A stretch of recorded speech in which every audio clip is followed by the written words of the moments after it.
ये बात हवाओं को बताए रखना, ये बात हवाओं को बताए रखना, रोशनी होगी चिरागों को जलाए रखना। लहू देकर इसकी हिफाजत हमने की है, इस तिरंगे को हमेशा दिल में बसाए रखना। आदरणीय अध्यक्ष महोदय, निर्णायक मंडल एवं मेरे प्रबुद्ध श्रोतागण, मैं इंस्पेक्टर जीडी राजप्रकाश मिश्रा, भारत तिब्बत सीमा पुलिस बल की तरफ से आज के वाद विवाद प्रतियोगिता का विषय मानव अधिकारों का अनुपालन करते हुए देश में आतंकवाद और उग्रवाद से प्रभावी तरीके से निपटा जा सकता है कि विपक्ष में अपना विचार रखना चाहूंगा। महोदय, बात चाहे सीमा सुरक्षा की हो या देश की आंतरिक सुरक्षा की हो, हमारे सुरक्षा बल अपने कर्तव्यों का निर्वहन काफी अच्छे तरीके से कर रहे हैं, परंतु कभी कभी हालात और परिस्थितियां इतनी खराब हो जाती है जब हमें राष्ट्र सुरक्षा में या आत्मरक्षा में कठोर कदम उठाने पड़ते हैं। जब हमारा सामना इन उग्रवादियों और आतंकवादियों से होता है तो ये हमारा स्वागत किसी फूलों के हार से नहीं, बल्कि हमारा स्वागत करते हैं गोलियों की बौछार से और अत्याधुनिक हथियारों से।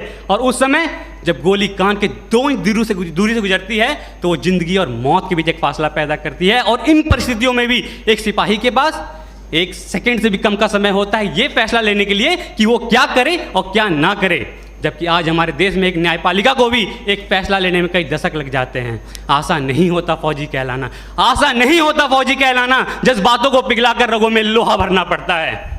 जम्मू कश्मीर में हमारे 5,500 से अधिक जवान शहादत को प्राप्त हो चुके हैं, तो वहीं नक्सल प्रभावित क्षेत्रों में 3,000 से अधिक जवान शहादत को प्राप्त हो चुके हैं। हमें सीख लेनी चाहिए श्रीलंका सरकार से, जिन्होंने अपनी सेना को खुली छूट दी और लिट्टे जैसे आतंकवादी संगठन पर उन्होंने काबू पाया। तो हमें सीख लेनी चाहिए अमेरिका सरकार से भी, जिन्होंने अफगानिस्तान, इराक और सीरिया जैसे देश में भी आतंकवाद को खत्म करने की एक पहल की और उन्हें काफ़ी हद तक सफलता भी मिली। जबकि हमारे देश में एक अधिकारी द्वारा जब एक पत्थरबाज को गाड़ी से बांधकर अपनी टीम को सुरक्षित बचाया जाता है तो लोग उस पत्थरबाज के मानवाधिकार की हनन की बात करते हैं।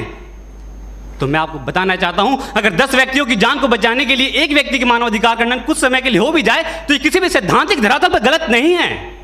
आज लोहे का स्वाद लोहार से नहीं बल्कि उस घोड़े से पूछना चाहिए जिसके मुंह में लगाम लगी होती है।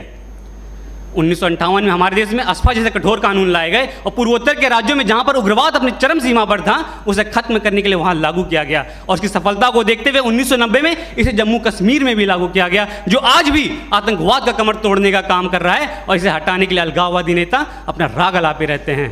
तो पंजाब क्षेत्र में भी जब आतंकवाद अपनी चरम सीमा पर था तो हमारे सुरक्षा बलों द्वारा और सरकार द्वारा कठोर कदम उठाए गए और वहां से भी आतंकवाद को जड़ से खत्म किया गया। हमारे महान अर्थशास्त्री चाणक्य ने भी कहा है कि अगर राष्ट्र की सुरक्षा के लिए हमें साम दाम दंड भेद की नीति अपनानी पड़े तो उसे अपनानी चाहिए। और महाभारत में भी जब अर्जुन ने अपने सगे संबंधियों को सामने देखते हुए शस्त्र को नीचे कर दिया था तो भगवान श्री कृष्ण ने उन्हें प्रेरित करते हुए कहा था कि हे पार्थ, अपना शस्त्र उठाओ और कर्म करो। आज मानवाधिकार की बेड़ियों में बंधे होने के कारण